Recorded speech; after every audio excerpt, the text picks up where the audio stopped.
My name is Rena, and welcome to LOL Living Out Loud. This is the podcast where women come together to intentionally and boldly embrace who we are. So, ladies, grab your girls, grab a pen, grab your journal, and the beverage of your choice, and welcome to LOL Living Out Loud. Welcome, ladies, and welcome back to LOL Living Out Loud, and this is episode 4. And we've been talking a lot about self-love, self-worth, what do you want? Some deep stuff that helps us LOL living out loud. And so instead of me just talking at you guys tonight, I thought I invite a friend of mine, Sam, to have a conversation with me about this self-love thing. So, Sam, hi, welcome. Hi. Thank you, Val. Yes, welcome to LOL, Living Out Loud. And this is my first interview, y'all. So I'm excited that Sam decided to do this with me. So I'm going to start off, Sam. I give the ladies a writing prompt at the end of each episode. And the last writing prompt I gave them was, what do you want? And so the thing was, I try to respond to each writing prompt myself, and I'll share that with the group. But I couldn't answer the question because what happened was, it occurred to me that what I want is based on how I feel about myself, my self-worth, my self-esteem. It's all tied in there. Until you get all of that taken care of, and it's a constant process, it's hard to really answer the question or even know the answer to the question, what do you want? Because then you would say, what do you mean? No, so there's some basic wants that we have, not needs. There's some basic wants, wishes, dreams, hopes. And I think that when we don't live out loud, meaning we're not clear on who we are, we have a hard time answering that question, what do I want? Because we're scared to ask for what we really want, because we got to deal with the fact that, do we deserve it? All of that goes into it. So, Sam, with all of that being said, I'm going to ask you to talk to me a little about self-love. That's a big word. It means a lot to different people. It's going to take differently. So to you, when you hear the term self-love, what? Well, it took me a long time to get there. I'm not a total package, I think, as far as really loving myself. But to even answer that question of what do I want, life experiences have showed me what I don't want. Okay. And I don't know if that's the same. Do you know what you want by realizing what you don't want? I You think I, know, I think you're right. I also, that realizing what you don't want is part of developing who we are, our self-esteem, our self-worth, our value, our boundaries. The more we know about ourselves, the bigger our boundaries become, or at least they should. right. And that all helps us decide what we want. But I mean that dream, what do you want? So when you say self-love, these are going back and forth. This stuff is interchangeable, so interchangeable, blah, blah, blah. So when you go back and forth, when I say, Sam, what is self-love to you? Do you believe you love yourself totally at this point? And if you could put a percentage on it or a grade on it, A through F, where would you be and how did you get there? Okay. So I do love myself. It was a journey to really loving myself. We as women, uh, we go through a lot in life. And as a woman of color, as a young child, fighting even against my own people, being an African American woman, a dark shaded woman, I went through trials with that. I went with trials of being tomboyish, not pretty enough, hair not straight enough. Went through a thing where I was developed quickly as a child. So I was developed at a young age, and, taking on that kind of stuff and the things that happened to me in my life, I didn't love myself. I didn't know how. I figured nobody knew how to treat me. Nobody ever asked me what I want. You're just a girl. Mm. So I never knew how to love myself. So your So the external forces had a lot to do with how you felt internally? yes, extra. But then I was raised in a beautiful household. I had both of my parents there. At the time, from the age of uh, being born to 14 years old, I was the only child. Um, and but the things that happened outside of my home made a difference in my life. Wow. Now, I got strength from that stuff that happened inside my home, but I didn't recognize that I had that strength until I got older. Isn't it amazing? We can grow up and we can be in a good home, but the external forces shape us in so many ways. And they can take the good that your parents build in you, your family builds in you, and tear it down in less than a school year. That's right. I agree with that. And I had to fight. I always had to fight. If you ask any of my friends right now about me, they'll tell you I'm a fighter. And what No were you matter, fighting for? it didn't matter. I was fighting to be safe. I was fighting to be heard. I was fighting to be loved. I was fighting to be seen. Wow. I always fought, always, no matter what it was. Because as a young child, I couldn't fight for myself. So what happened when you couldn't fight for yourself and you weren't heard? I know that derails and crushes our self-esteem, our self-worth, the value, how we see ourselves. Mm-hmm. When did you start at least seeing that there was something wrong about how you perceived who you were?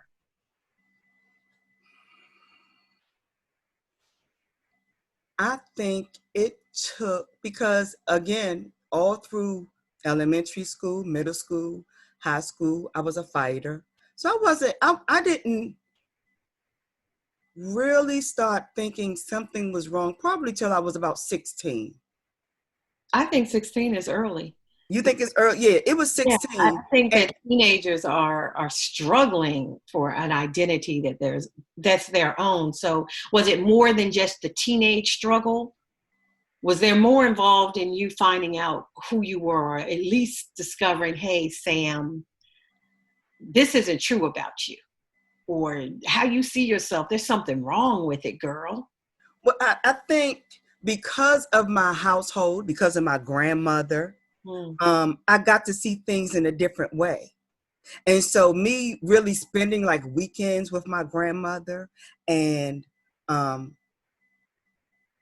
her really depositing that positive thing about you are beautiful.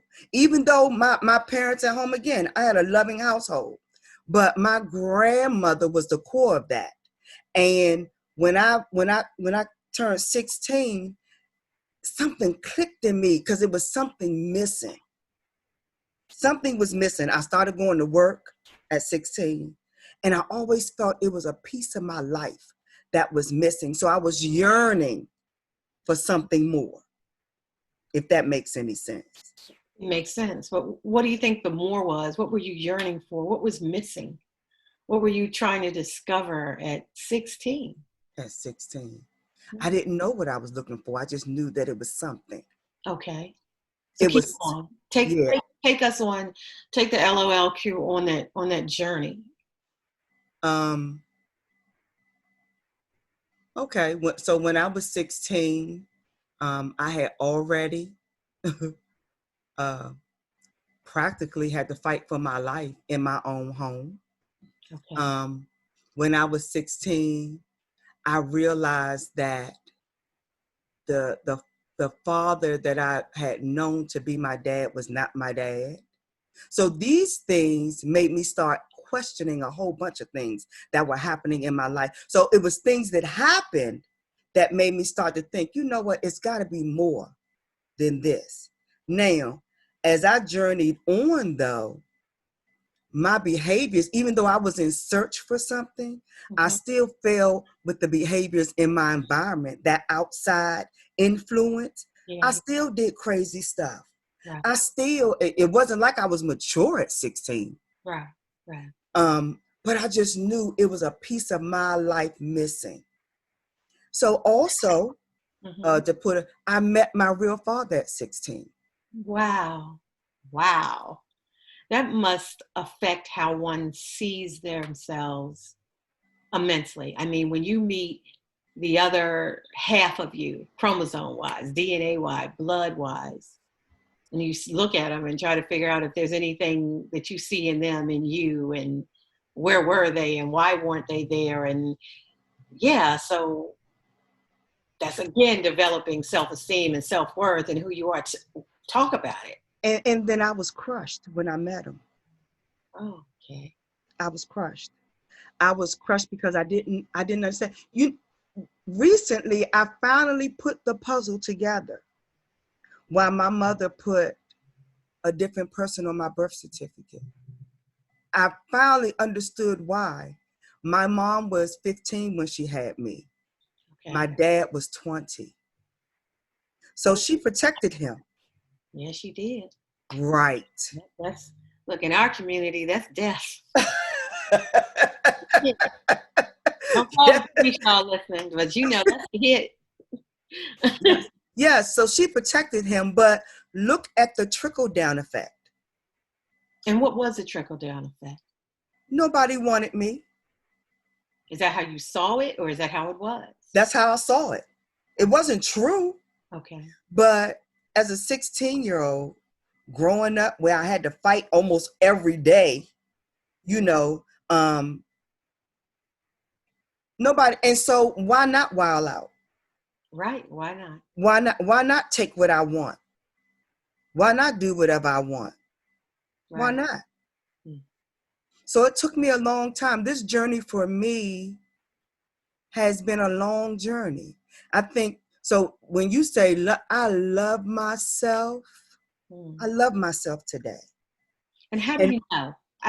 So I think when you were younger, we're all clear on that. We know how we're not loving ourselves. We're pretty clear, the things that I'm allowing, the things that I'm doing, the choices that I'm making, the boundaries that I'm not making for myself and for others. That's not loving. I'm not respecting myself. I'm not loving myself. So now we're in the 50 plus community, and you can say with certainty that I love myself.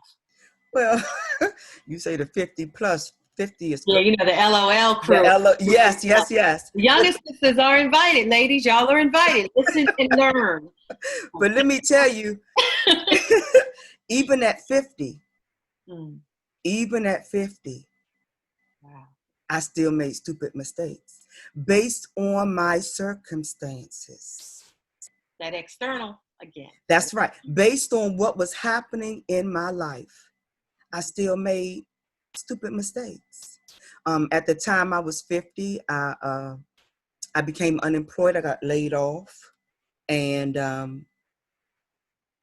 unemployment only lasts for 6 months back then, and I didn't know that the government had cut it off. And I met this guy, and this guy was, oh my goodness, he was amazing. I mean, that's the only words I could, amazing. And he started giving me the money that I would get every week for unemployment. And he gave that to me consistently. And then I made the mistake of letting him move in. And then he continued to give me money. He even started giving me his paychecks. Wow. Yeah, depositing in my account. Well, he wasn't my husband. We weren't going to ever get married. Did you know that then? I didn't know that then. I did not. Hindsight. Yeah, but it was the place that, because before that had happened, I could have told you, I could have looked you in your eyes, Valerie, and told you that would never happen to me. I would have never let a man come and move with me. He's not my husband. I could have said that to you and meant it. Mm. But because I was vulnerable, my circumstances at the time, bills still needed to be paid, I chose. We always have a choice. So when you chose that situation, because I'm listening and I'm thinking about myself and other sisters that I know, and when it's an external force and we do something like we lose our job or we're unsure, we're insecure in some way, does that affect your self-esteem, your love, your self-worth, your value, and allow, a devil in a suit to come in your life? Most definitely, Okay. because you're thinking this is the person that this is your happy place. Right, right. He That's what they want you to think, right? yes, he's doing everything right. I Mm. mean, he's giving me all his money. I mean, we Right. traveled together. Yeah. We went to Hawaii for 15 days. Mm. We Jealous. we traveled. We went to where else did we go? We went about 4 trips in I guess 3 years. Okay. And we went to Vegas for my 50th birthday. And you think that this is what you've been asking for. Right. This what you've been looking for. You Mm. want somebody to be attentive to you and to really choose you. So wait, let me stop right there before I forget to ask this question. Okay. So at 50 years old, when you meet this man Mm-hmm. who is for all intents and purpose a devil in a blue suit, Mm-hmm. okay, and he comes into your life and he's checking all these boxes, the Cinderella boxes, and then later you find out that it was all a lie, all a disguise. Mm-hmm. What did you discover about yourself, your deficits at that point that allowed that into your life? So I would say today, well, learn to trust yourself. Mm, We don't trust ourselves. mm, Something will happen and we'll shove that under the rug. mm. Something is said or something is done and they quickly cover that up Hmm. and you just act like it didn't happen and you go on with it. Right. So we have to trust ourselves. Well, that's And what we battle against, though, Sam, with the trust that you're talking about. And, he was loving you the way that you wanted to be loved. This is your dream come true. I believe, everybody doesn't have to agree with this, but I believe that human beings, in and of itself, desire to be loved, I to agree. be in a safe place. I Mm-hmm. mean, whether it's spoken or unspoken, there's not a human being that doesn't desire to be loved. Because when you're loved, you're accepted, you're safe, you're valued, all of that. So, and then somebody comes in that plays on that need while you're vulnerable. Mm-hmm. Hmm. Mm-hmm. So well, I believe now you might be in a position where if you lost your job now, could that same devil get in? It wouldn't happen. And how And can you do that? the only reason why, and let me tell you, when I met him, I was trying to do something different. Mhm. I was trying to change me because I always felt that I was too harsh. I'm straightforward, I'm direct. I tried to soften up a little bit, trying to change who I was for the better. For the Not because of him, but I was just trying to try something new.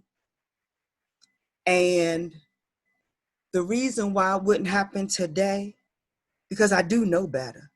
Okay. I do know better. And my trust will never be in man again now.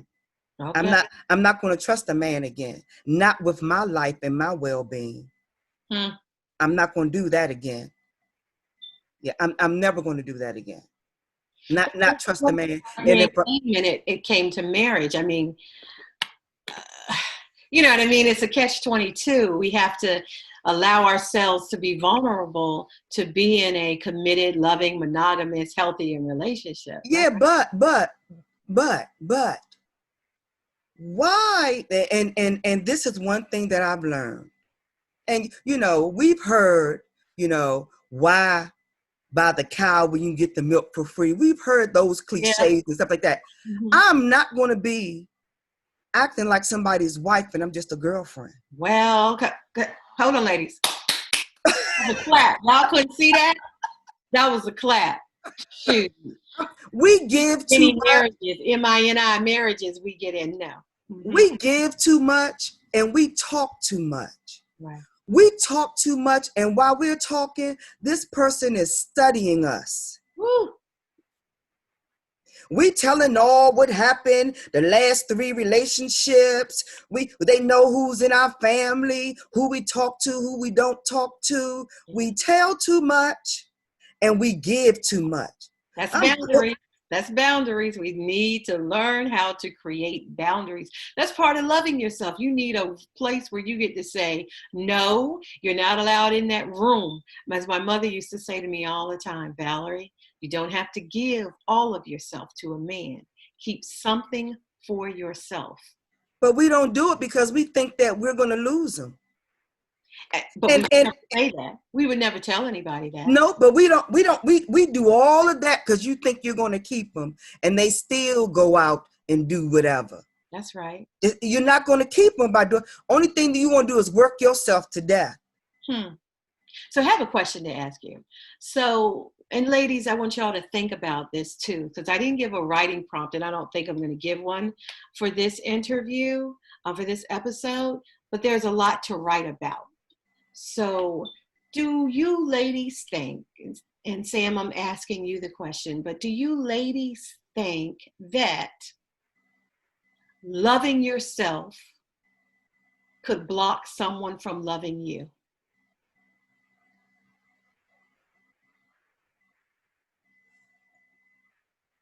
So I can answer partially that question. Okay.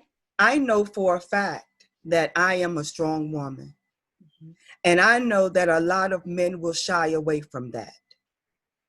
So, but for me, it won't stop the right one from loving me. She hit something, lady. She hit on it. That's it. The right one will have entry. Loving ourselves, I was listening to one of my favorites, Maya Angelou, speak about this topic. And one of the things that must happen first and foremost in loving ourselves is creating boundaries. People who love themselves have boundaries. They have stop points. They have no's. When you don't love yourself, you let somebody walk in and out and all over you. That man, you don't want him near you. But a man who is right for you and good for you respects your boundaries. They respect who you are. When you love yourself, you raise your standards.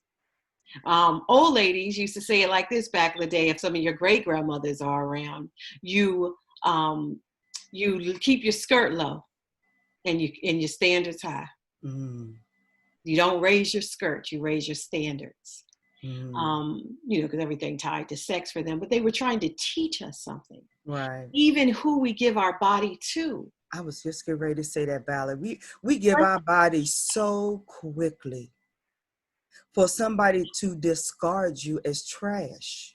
And you feel like that, really. And you feel like it. And you feel like it. And I still run into women that give their bodies up really quickly and then don't understand why it goes awry. Right. It's as if what we heard from our mothers and our elders, our older women in our lives, we don't believe it. You mentioned why buy the cow when you get the milk free? Why put the cart before the horse and all of that stuff? Mm-hmm. It matters. That old-fashioned stuff is not the sex of the focus. The sex is not the focus. What they're saying is value yourself, present yourself as the jewel that you are, and everybody can't get between your legs. It's that simple. That's right. That's loving yourself. You really love yourself, then our list about who we slept with, that list would be really, really short. Mm-hmm. But you will run into the man that's a hunter. Most men are hunters. Yeah. And they will consider you as a challenge. Yes. But you got to love yourself through that. That's what you just said they do, though. They study you. That's right. Because once the challenge is over, you're over. They're done. That's it. That's it. So, ladies, I think that we talked about a lot today. I mean, it had to do with just stuff we go through. I don't think Sam has shared anything with us that you can't relate to. So, Sam, if you were giving the writing prompt of the night as we get ready to wrap this up, I try to keep everything within 20 to 30 minutes. So I don't know how we did, but if it was over, it was well worth it. If you were giving the writing prompt for our journal for this week, what would the writing prompt be?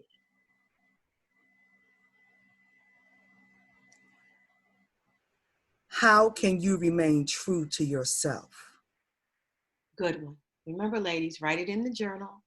Take the week, take some time, think about it, and be honest about it, because all of this is what makes us, LOL, live out loud. So, ladies, I want you to do me a favor. Send me a review, subscribe, tell your friends, tell your mama, tell your favorite puppy, I don't know, tell everybody about LOL, living out loud. And in the words of Dolly Parton, find out who you are and do it on purpose.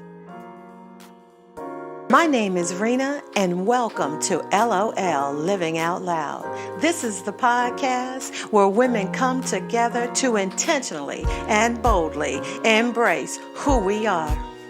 So, ladies, grab your girls, grab a pen, grab your journal, and the beverage of your choice, and welcome to LOL Living Out Loud.